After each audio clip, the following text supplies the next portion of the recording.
오늘은 우리가 신앙생활 하는데 그렇게도 말도 많고 탈도 많았던 자유의지에 대해서 공부해 보고자 합니다.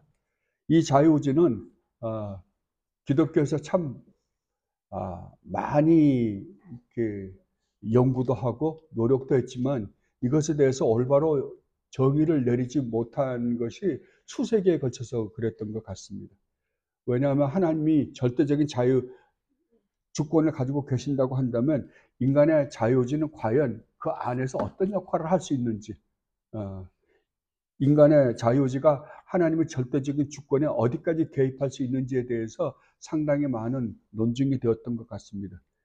그것에 대해서 오늘 공부할 때 자유주의가 갖고 있는 한계가 바로 이런 것이구나 라고 깨닫고 정말 하나님의 절대적인 주권만이 우리에게 참 복음이 된다는 것을 깨닫는 복된 시간이 되었으면 합니다.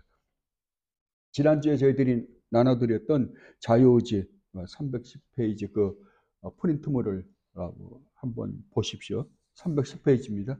그러니까 자유의지에 대해서 웨스트민스터 신앙 고백을 만드신 우리 믿음의 선배들은 5항으로 나누어서 살펴보았습니다. 그 5항을 한번 읽어보도록 하겠습니다. 하나님께서 인간의 의지에 선천적 자유를 부여해 주셨기 때문에 그 의지는 선이나 악을 행하도록 강요당하거나 또는 어떤 절대적인 필연에 의하여 결정되지 않는다.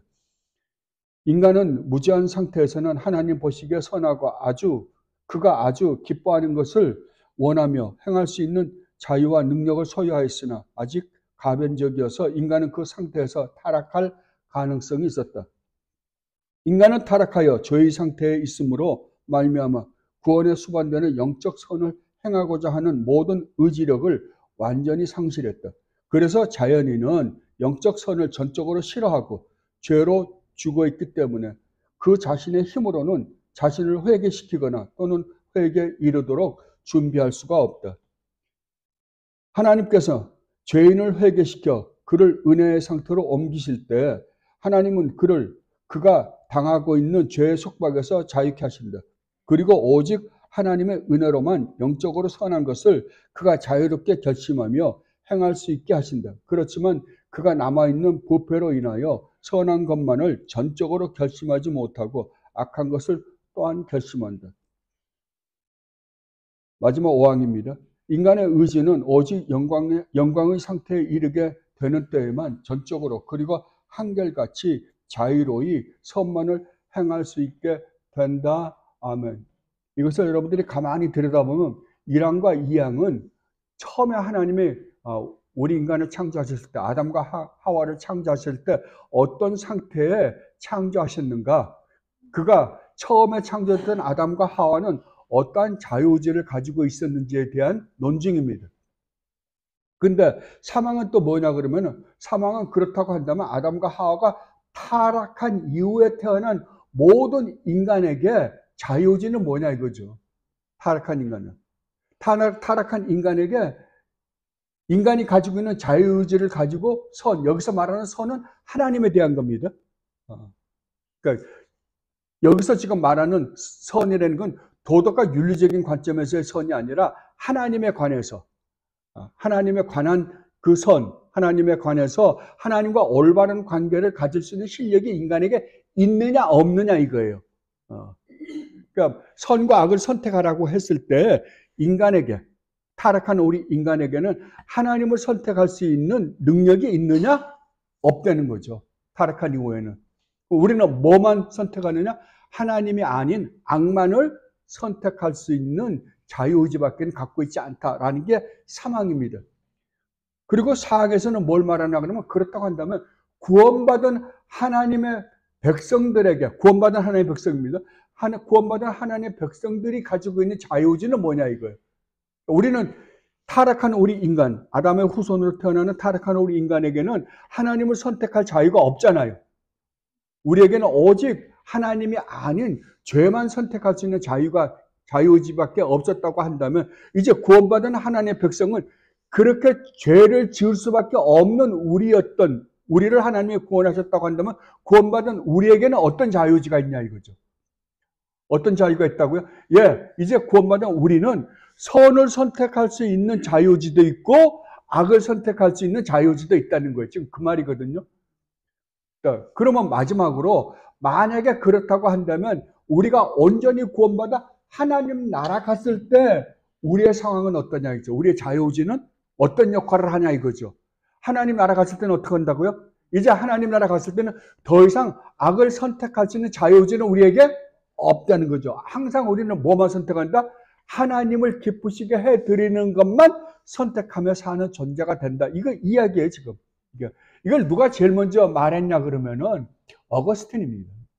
이거는 어거스틴이 이야기한 거를 지금 웨스트민스터 신앙 고백을 만드시는 우리 믿음의 선배들이 이걸 잘 정리를 해서 우리에게 가르쳐주고 있는 게 자유의지예요. 그런데 제가 이건 간단하니까 나중에 하나하나 살펴볼 때 금방 볼게요. 그런데 이 자유의지에 대해서 전혀 사람들이 고민을 안 했어요. 자유의지가 무엇인지에 대해서 고민해 본 사람들은 없어요.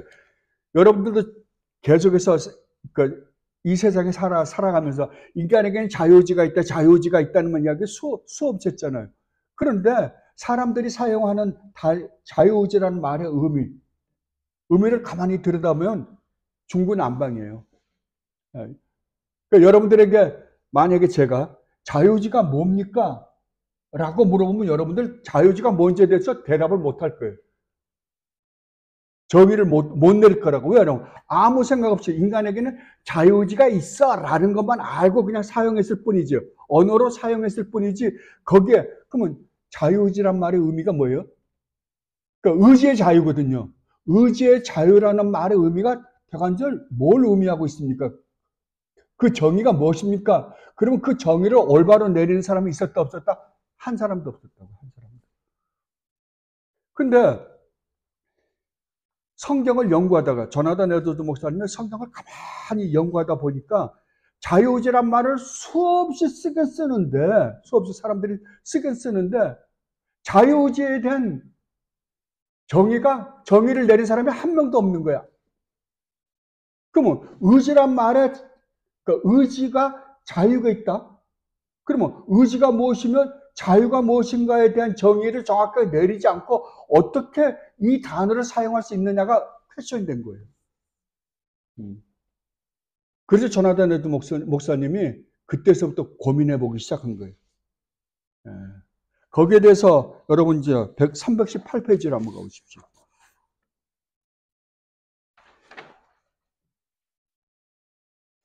그래서 조나단 에드워드 목사님이 연구를 하고 고민을 하시다가 그러면 자유의지에 대해서 의지의 자유에 대해서 우리가 올바로 이해를 하려면 이 말의 의미가 무엇인지를 정확하게 정리를 해놓고 우리가 이해를 해야지 올바르게 이해가 되지. 그러면 이해가 되지 않겠구나 라고 해서 드디어 조나단 에드워드 목사님이 이 단어의 의미에 대해서 정리를 했습니다. 319페이지 보면요. 319페이지요. 보면 거기에 두 번째 이게 별표 있죠. 두 번째 별표에 의지는 선택하는 마음이다. 의지에 대한 단어 의미가 뭐라고? 선택하는 마음이라는 거예요. 다른 말로 하면 의지는 마음과 동떨어져 있는 게 아니다라는 거예요. 다른 말로 하면 의지는 우리가 가지고 있는 지식과 동떨어져서 해석되어져서는 안 된다 이 말이에요.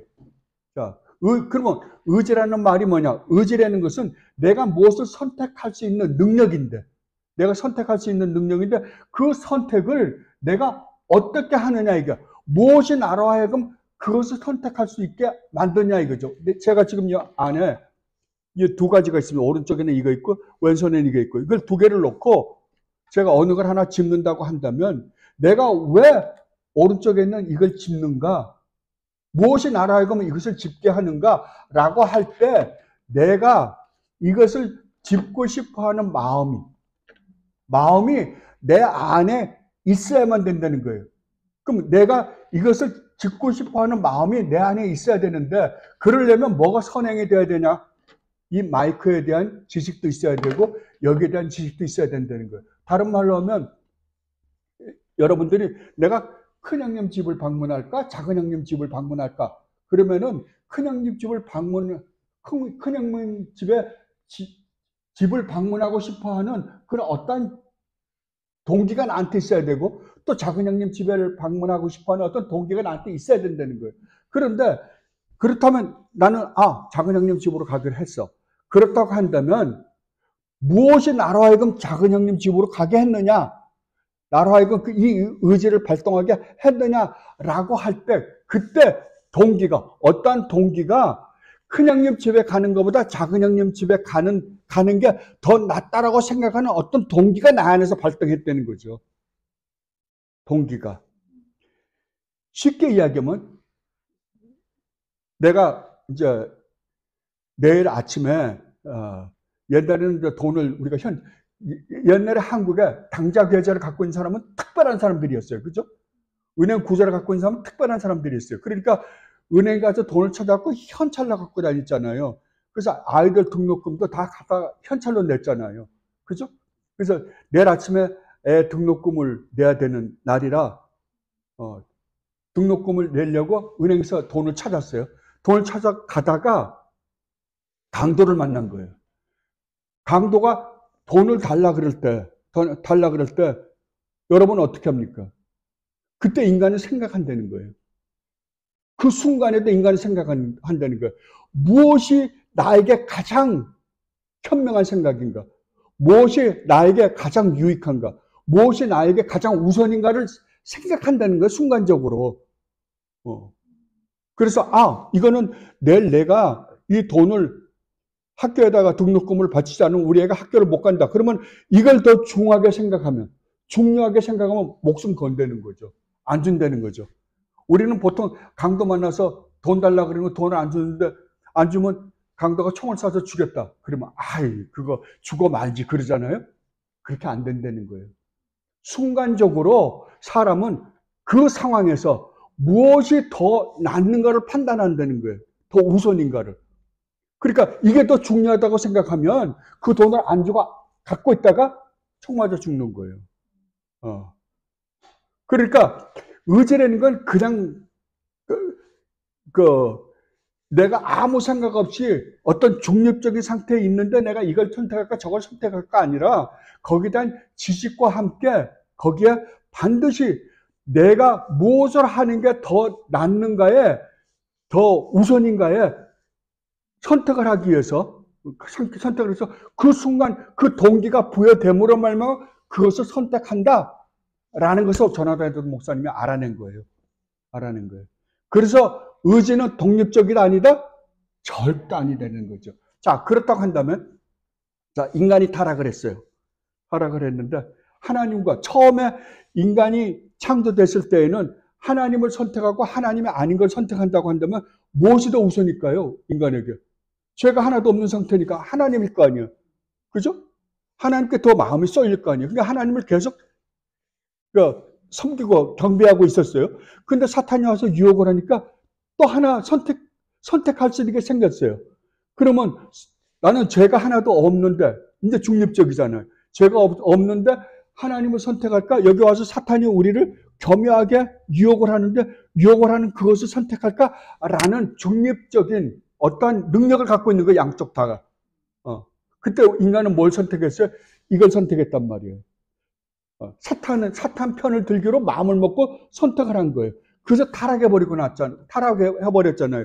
근데 타락하고 나니까 뭐가 없어졌냐 그러면 하나님에 대한 지식이 싹 없어져 버렸어요. 우리에게는. 그러니까 하나님과 단절되고 나니까, 하나님과의 관계가 끊어져 버리고 나니까 하나님과의 관계가 없어져 버린 거예요. 그러면 우리에게 남아있는 지식은 뭐밖에 없어요? 이 죄에 대한 지식밖에 없잖아요. 그러면 나보고 하나님을 선택을 할래? 하나님에 대한 선을 선택을 할래? 이 죄를 선택할래? 그러면 내가 이걸 선택하고자 하는 어떤 지식이 있을 뿐만 아니라 이걸 선택하고 싶어 하는 어떤 의욕이 있어야 될 거 아니에요. 동기부여가 될 거 아니에요. 근데 동기부여 될 게 나한테는 아무것도 없는 거예요. 그럼 나는 항상 뭐만 선택한다? 죄밖에는 못 선택한다는 거죠. 그러면 자유의지가 있다? 없다는 거죠, 여기는. 선택을 할 수 없다는 거지요. 그래서 뭐라 그랬나 그러면은, 제가 먼저 설명을 다 하고 하면 나머지 쉬워서 그래요. 그러니까 선택을 할 수 있는 게 없는 거예요. 그러니까 인간은 도덕적으로도 타락했지만 자연적, 그러니까 그걸 도덕적으로 타락한 걸 도덕적 무능이라고 그러고요. 또 하나는 자연적 무능 상태에 빠졌다는 거예요. 제가 지금 설명한 게 그거예요. 하나님을 선택하려고 그래도 하나님을 선택할 수 있는 실력이 나에게 없는 거예요. 이거를 뭐라 그러냐면 자연적 무능이라 그래요. 자연적 무능.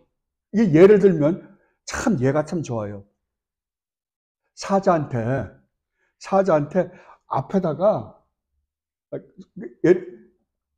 먼저 소한테 정말 아주 프레시한 채소를 앞에다가 다 갖다 놨다고요.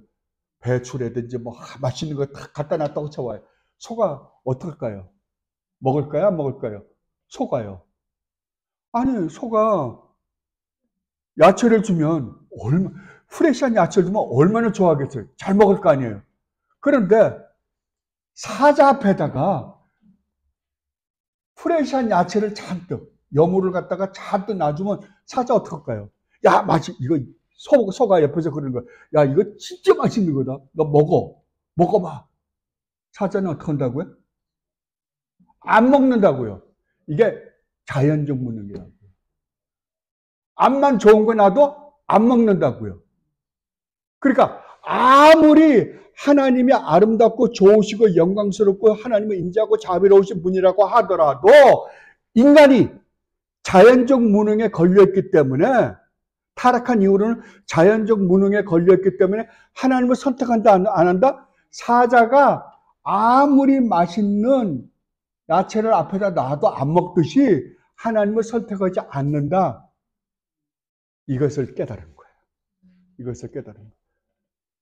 그 대신 이제 하나님이 우리를 구원했어요.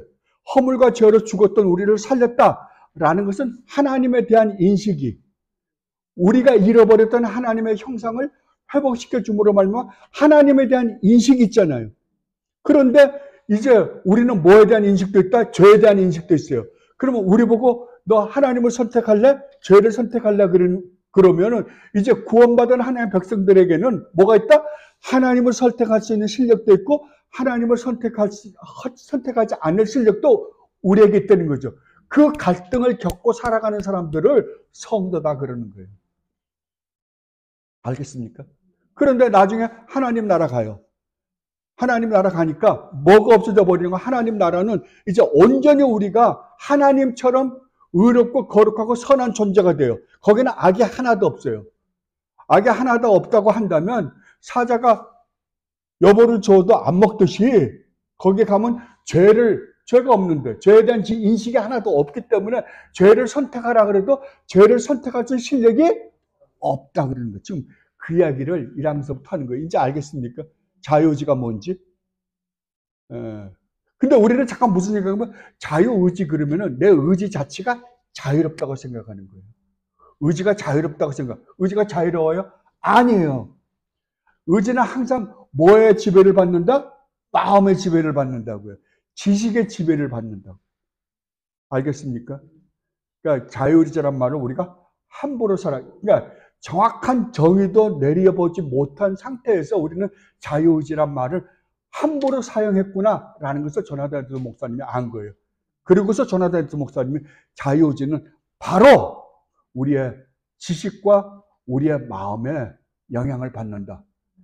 그것뿐만 아니라 동기로부터도 받는다는 거죠. 동기. 그러니까 내가 최악의 위험한 상태에 있을 때에도 내가 무엇을 선택하는 게 더 낫는가를 판단한다는 거죠. 판단한다는 거죠. 식당에 가서도 우리는 죽는 날까지 계속 우리 앞에 선택이 놓여 있을 거예요. 저녁을 뭐 먹을까?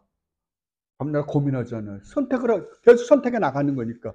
그럴 때마다 우리는 어떤 동기를 받냐 그러면 첫째는 내 마음에 있는 지식의 그 지배를 받을 뿐만 아니라 또한 그 순간순간에 따라서. 근데 금방 조금 전에 짜장면 먹자 그랬다가 또 아니야 짬뽕이야. 옛날에 우리 직장 다닐 때요, 이제 회사에서 일 끝나면 집으로 가잖아요. 저녁에 뭐 먹을까? 근데 5분마다 변해요. 음식이. 예. 그렇다니까. 왜냐면 그 동기가 그때마다 다르기 때문에 그래요. 그러니까 자유의지가 어떠한 상황에서 그러니까 의지가 자유롭게 그 능력을 발휘하는지 여러분들이 이해하고 이제 웨스트민스터 신앙고백이 이야기하는 걸 한번 살펴보도록 하겠습니다. 311페이지입니다. 1항. A를 먼저 볼게요. 타락 전에 하나님께서 인간의 의지에 선천적 자유를 부여해 주셨다. 그러니까 인간이 처음에 하나님이 창조하셨을 때에는 그때는 죄가 하나도 없는 상태잖아요. 그때 하나님 어떻게 했다? 우리 인간에게 자유롭게 무엇인지 선택할 수 있는 실력을, 능력을 우리에게 허락해 주셨다. 그 의지는 선이나 악을 행하도록 강요당하거나 네가 이렇게 해라 라고 푸시하지 않는다는 거죠. 또는 어떤 절대적인 필연에 의해서 결정되지 않는다. 그러니까 운명론이 아니라는 거예요. 자유의지는 운명론하고는 다른 거예요. 그러니까 여러분들이 기독교의 예정론을 가만히 보면 세상 사람들이 말하는 운명론하고 비슷해 보여요. 왜냐면 하나님이 창세 전에 모든 걸 다 예정해 놓으셨다. 그 운명이잖아요. 그런데 운명론은 아니라 그래요. 운명론은 뭐예요? A는 B가 되고 B는 C가 되고 그 과정이 딱 정해져 있는 거예요. 근데 성경도 뭐라 그러면 하나님의 창세 전에 다 계획해 놓으셨다고 한다면 하나님의 계획 세워 놓은 일만 이 세상에서 일어날 거 아니에요. 그럼 운명론이지 뭐가 아니야. 그죠? 그런데 성경의 예정론하고 운명론하고 다른 건 딱 하나밖에 없어요. 운명론은 내가 그렇게 선택하고 싶거나 선택하고 싶지 않은 거하고는 아무 상관없어요. A는 B가 되고 B는 C가 되고 C는 D가 되는 거예요. 그냥 내 의지와는 상관이 없이 그렇게 되는 게 운명론이에요. 그러니까 예정론은 기독교에서 말하는 예정론은 그게 아니라 하나님께서 그렇게 계획을 세워 놓으셨는데도 불구하고 우리가 이해가 안 됩니다. 우리가 영원한 작전 공부할 때 공부했어요. 정해 놓으셨는데도 불구하고 인간의 자유의지, 인간이 선택하는 자유의지를 간섭한다, 안 한다? 안 한다고요. 이걸 필연적으로 지금 여기서 말하는 절대적인 필연에 의해서 하게 하는 것은 운명이고 기독교의 예정론은 내가 필연적으로 강요하지 않는데 내가 그걸 선택한다. 이게 예정인 거예요. 이게 다른 거예요. 그래서 예정론은 언제 사용하냐 그러면은 앞으로 하나님께서 계획 세워 놓았으니까 내 운명도 앞으로 이렇게 될 거야 라는 것을 바라보고 예정론을 이야기를 하지 않습니다. 운명론은 하나님이 그렇게 만들어 놓으셨어. 신이 그렇게 만들었어. 그러니까 너는 그렇게 갈 수밖에 없어. 그러니까 불교나 힌두교나 전부 다가 운명론이잖아요. 그러니까 그렇게 될 수밖에 없으니까 포기를 하는 거예요. 근데 기독교는 뭐라 그래요? 그게 아니라니까요. 기독교는 과거를 회상하면서 오늘 내가 이 자리에 나된 것이 하나님의 세밀한 기획 속에서 됐구나라는 것을 아는 것을 예정이라 그래요. 완전히 다르죠. 우리의 자유의지를 손상하지 않고 그 일을 이루시는 거예요. 이건 우리가 이해를 할 수 없는 거예요.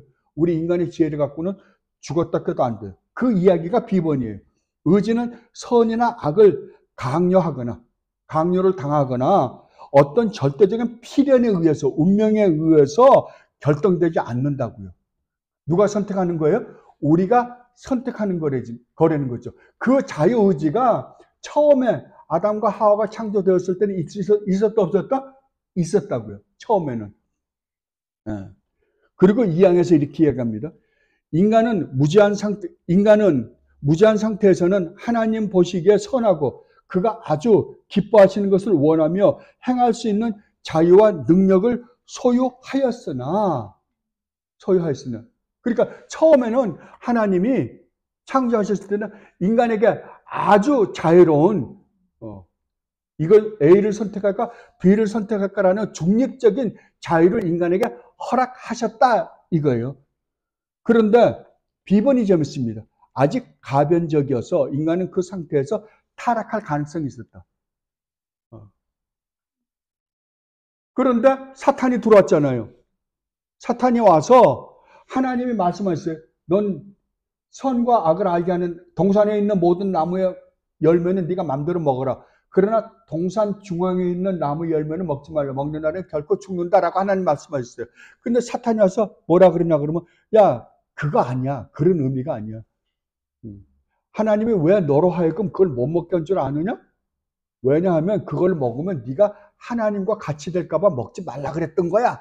그러니까 두 정보가 들어왔어요. 두 정보가 들어오니까 그 정보 중에 하나를 선택할 수 있는 자유의지가 인간에게 있었다? 예, 있었다 그러는 거예요, 성경은. 그런데 그 선택에서 인간은 하나님이 말씀하신 것을 쫓아서 선택할 수 있는, 하나님 말씀에 순종해서 선택할 수 있는 능력도 가지고 있었고 사탄의 말에 귀를 기울일 수 있는 능력도 갖고 있었다는 거죠. 그 양쪽의 선택을 할 수 있는 선택권이 인간에게 주어졌다는 거예요. 그런데 뭘 선택한 거예요? 하나님의 말씀을 선택하지 않고 그 달콤한 인간의 말을 선택해서 타락했다라고 그래요. 그러니까 이 과정을 보면, 지금 이 상태를 보면 우리가 구원받은 하나님의 백성이다. 하나님의 백성이 아닌 자들은 항상 악을 선택할 수밖에 없어요. 세상에 악한 것밖에 선택하지 못해요. 하나님에 대한 건 전혀 모르니까. 하나님을 싫어한다 그래요. 아까 그 소가 여물을 암만 맛있는 여물을 놔줘도 사자는 그걸 싫어하잖아요. 한 것과 같이 타락한 인간은 하나님을 싫어한다고요. 본질적으로 싫어해요. 그렇다고 한다면 우리는요, 하나님께서 택하신, 구원하신 하나님의 백성들은 이제 양쪽을 선택할 수 있는 실력이 우리에게 있잖아요. 실력이 있는데, 우리는 하나님을 알기 전에 익숙했던 그 옛날 죄, 우리 인간이 얼마나 죄를 사랑하는지 압니까? 여러분이 아무리 구원받았다 하더라도 여러분들이 하나님보다 더 사랑하는 거예요. 우리는 점점 이것을 죽이고 하나님을 더 사랑하는 쪽으로 가는 거거든요. 하지만 우리 안에는 끊임없이 죄를 사랑하는 마음이 너무 강렬해요. 굉장히 강렬합니다. 그래서 우리가 피 흘리기까지, 히브리서 기자가 피 흘리기까지 싸워야 된다는 게 그래서 그렇게 말하는 거예요. 그게 단순한 게 아니라는 거잖아요. 그런데 가만히 여러분 자신이 신앙생활을 하면서 여러분이 유혹받은 유혹들을 가만히 이렇게 점검을 해보면 얼마나 무서우냐 그러면 이 세상에서 들려오는 음성 있죠. 세상에서 들려오는 음식이 정말 먹음직스럽고 보암직스럽고 지혜롭게 할 만큼 탐스러워요. 항상 그래요. 항상. 하나님의 말씀은 뭐라 그럴까? 좀 딱딱해요. 그리고 뭔가 그러니까 우리한테 무슨 뭘 그러잖아요. 부모가 자식에게 뭐 공부하라 뭐라 그러면 진짜 자기를 사랑해서 하는 이야기인데, 근데 자식의 입장에서 뭐라 그래요? 귀찮게 들을 때가 많잖아요. 근데 친구들하고 놀면서 친구들이 하는 이야기는요, 듣기 좋잖아요? 딱 그짝이에요. 항상 우리 귀에 듣기 좋은 건 뭐다? 이거라고요. 그러니까 우리 귀에 듣기 좋은, 보통 사람들이 그렇게 이야기하죠. 쓴 약이 좋은 거라고, 그죠? 쓴 음식이 좋은 거라 그러는데 우리 쓴 음식은 먹기 싫잖아요. 뭘 좋아해요? 야, 설탕 잔뜩 채워놓은 음식 좋아하잖아요. 달짝지근 하는 음식 좋아하죠. 딱 그 짝이에요. 그래서 항상 우리 앞에 성도에게는 항상 두 음성이 들려와요. 하나님의 음성과 사탄의 음성이 들려오거든요. 근데 그런데 감미로운 거는 요놈이에요. 사탄의 음성이에요. 항상이요. 왜냐하면 우리로 하여금 우리를 뭘로 만들어 주려고 그러니까요. 네가 그렇게 되면 하나님과 같아지겠다 그러니까, 같아질 것이다. 그러니까 세상에서 돈 많이 벌고, 그 다음에 부귀영화 누리고, 남보다 우월해지고, 이거 싫어할 사람 어디 있어요? 그죠? 항상 그렇게 만들어 주겠다 그러니까요. 내가 저것만 가지면 그렇게 될 것 같거든요. 그러니까 글로 빠지는 거예요. 근데 그게 우리를 어디로 끌고 가는 거라고요? 예, 사망의 음침한 길로 끌고 가는 거라고요. 육신의 정욕은 사망이다라고 그러잖아요. 육신을 쫓아 사는 삶은 사망이에요. 성령을 쫓아 사는 삶은 생명이지만 이건 사망이라니까요. 근데 우리는 더 그걸 좋아한다니까요. 아담과 하와가 타락해서 결국 죽음을 맞이할 수밖에 없었던 것처럼 똑같이 그런 상황에 처하게 된다는 것이 지금 성경의 논증이에요.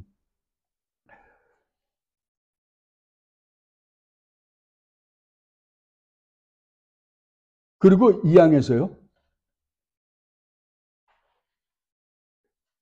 인간은 무지한 상태에서는 하나님 보시기에 선하고 그가 아주 기뻐하시는 것을 원하며 행할 수 있는 자유와 능력을 소유하였으나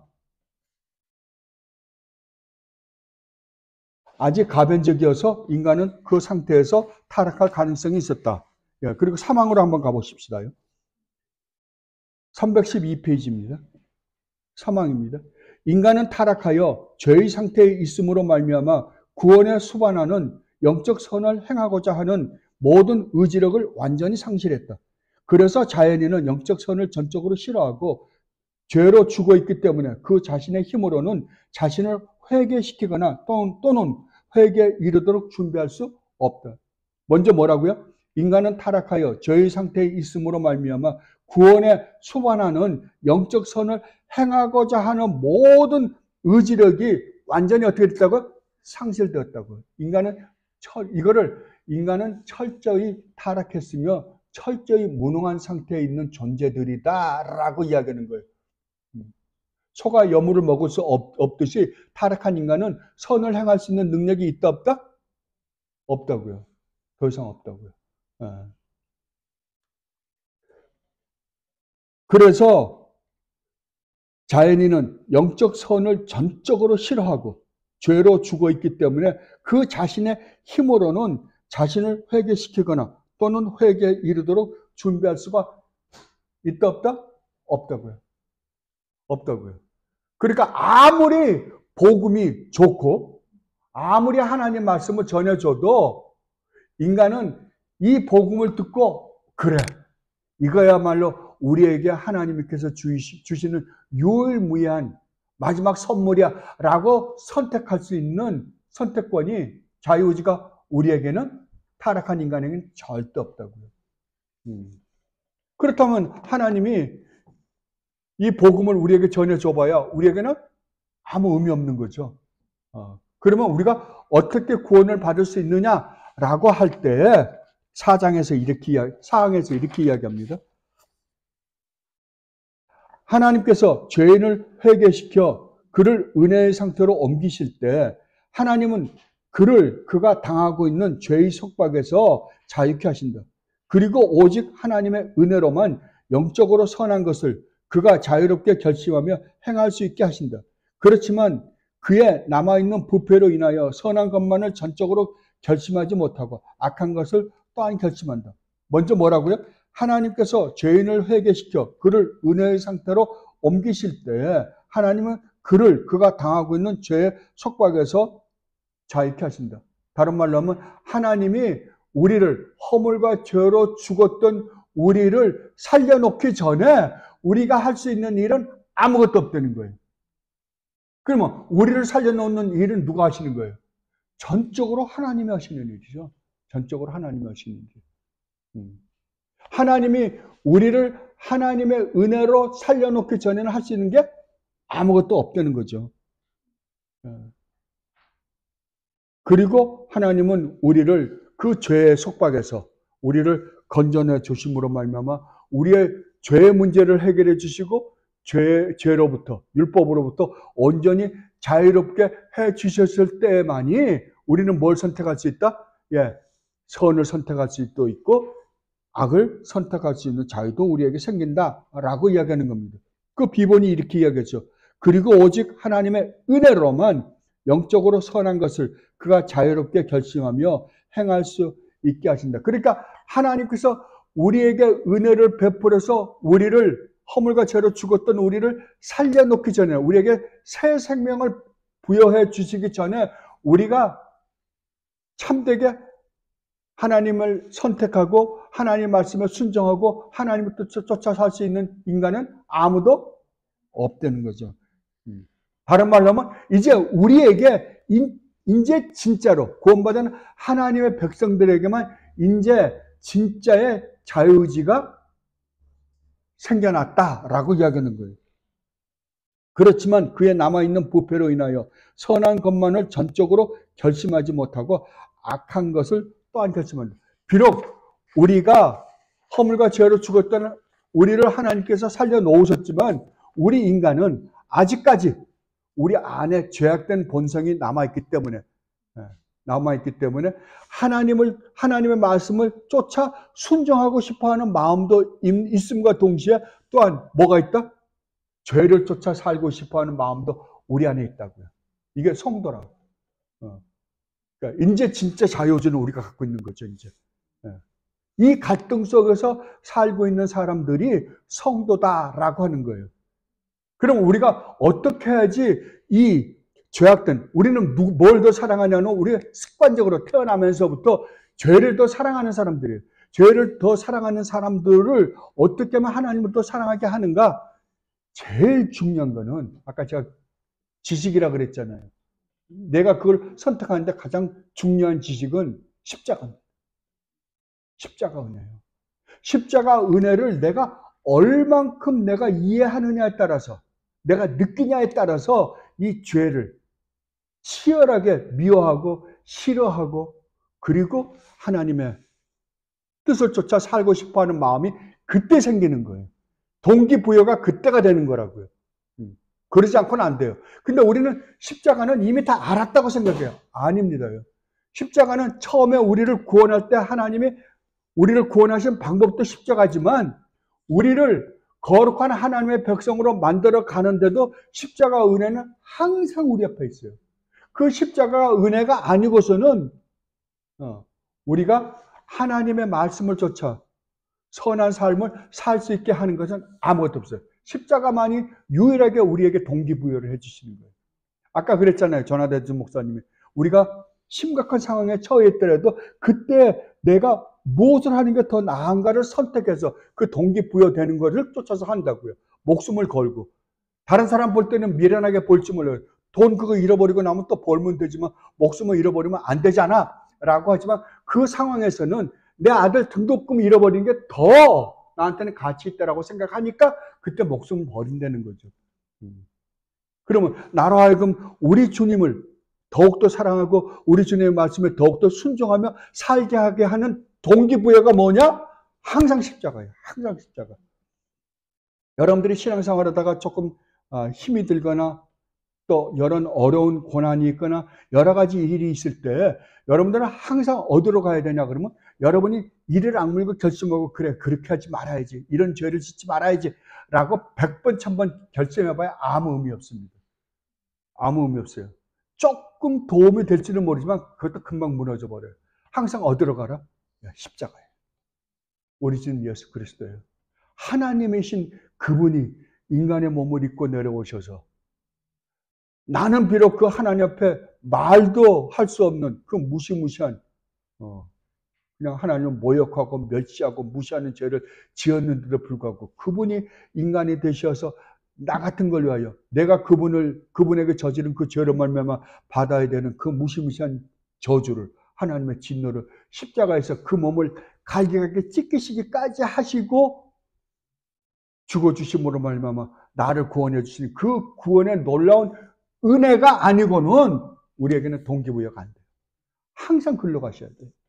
그것만이 나로 하여금 그렇다면 나는 이 주님을 위해서 살아야지. 주님의 말씀에 순종해야지.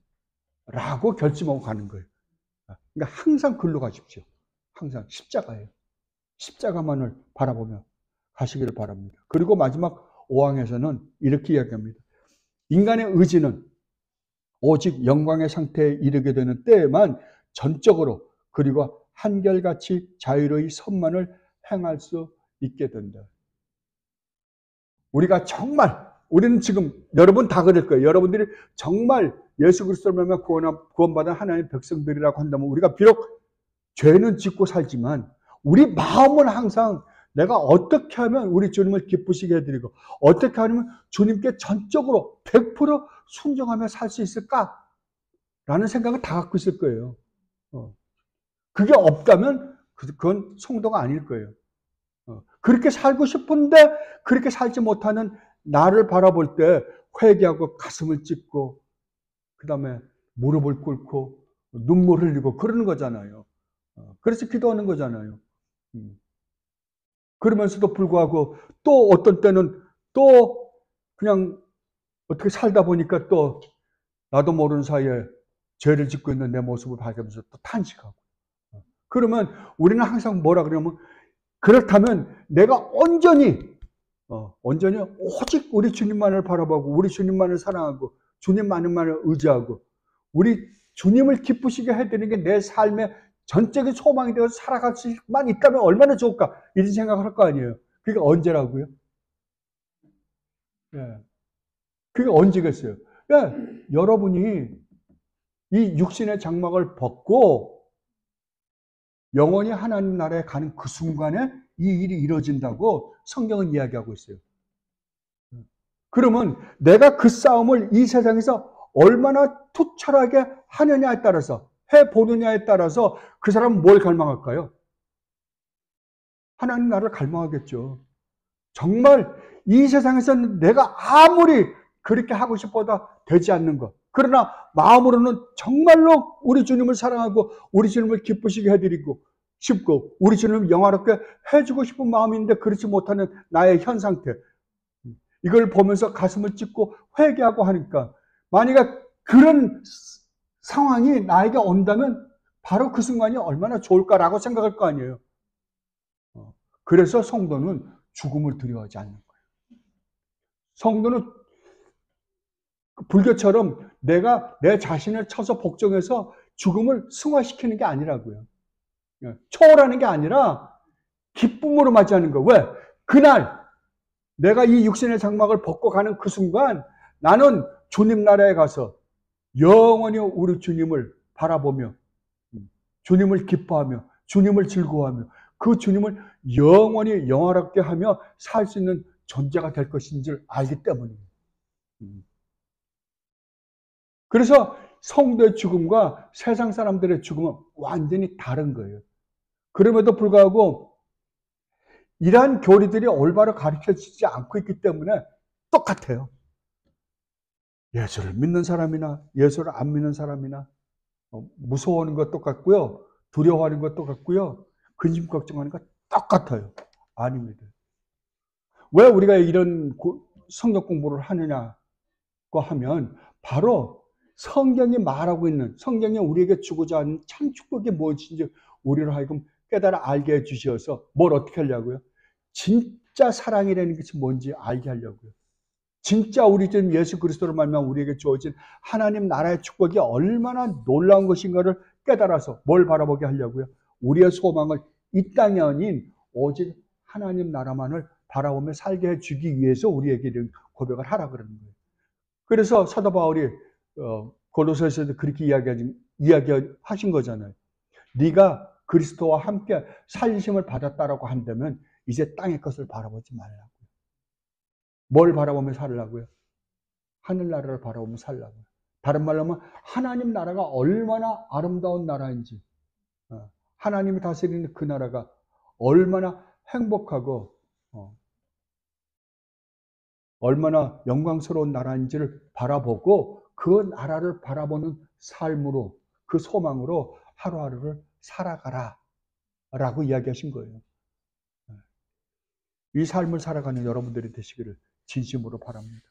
이제 여러분들이 구원을 받은 하나님의 백성들이 한다면 여러분은 진짜 자유의지를 갖고 계신 분들이에요. 그렇죠? 그렇다면 여러분은 어떻게 해야 된다? 예. 히브리서 기자가 이야기한 것처럼 피 흘리기까지 싸워야 된다. 근데 피 흘리기까지 싸우는 데는 우리의 힘이 항상 딸려요. 그때마다 뭘 바라봐라? 십자가를 바라봐요. 십자가를 통하여 우리에게 베푸신 주님의 은혜와 사랑을 다시 한번 묵상하고 깨달았을 때 그래, 오늘 하루 내가 우리 주님을 기쁘시게 하며 살아야지. 이것만이 유일하게 우리로 하여금 이 세상에 죄악을 선택하지 않고 하나님의 그 아름다운 나라를 바라보며 우리 주님을 기쁘시게 해드리는 하루하루를 살아갈 수 있을 것이다 라고 성경은 이야기하고 있습니다. 이 축복을 누리는 여러분들이 되시기를 바랍니다. 기도하겠습니다. 아버지 하나님 감사합니다. 예, 이제 자유의지가 무엇인지 알았습니다. 우리에게는 자유의지가 있었습니다. 그러나 그걸 다 잃어버리고 말았습니다. 그런데 주님께서는 저희들에게 다시 자유의지를 회복시켜 주셨습니다. 예, 주님, 저희 안에는 아직도 죄를 기뻐하는 마음이 있습니다. 그러나 주님께서는 그것을 선택하지 말고 정말 주님을 바라보라고, 십자가를 바라보라고 말씀하십니다. 주님, 저희들 매일매일의 삶에서 아침에 일어나거든 먼저 십자가를 묵상케 하여 주시옵소서. 주님께서 저희들에게 베푸신 십자가의 그 은혜로 말미암아 저희들에게 주어진 축복이 얼마나 놀라운지를 깨닫게 해주셔서 그 하루하루를 정말 주님을 기쁘시게 해드리며 사는 주님의 귀한 백성들이 되게 하여 주시옵소서. 그리하여 주님으로부터는 참된 기쁨과 행복과 평안과 안식을 매일매일의 삶에서 누리며 살다 주님 부르실 때 기쁜 마음으로 주님 앞에 갈 수 있는 주님의 귀한 백성들이 되게 하여 주옵소서. 감사하며 우리 주님 예수 그리스도 이름으로 기도드리옵나이다.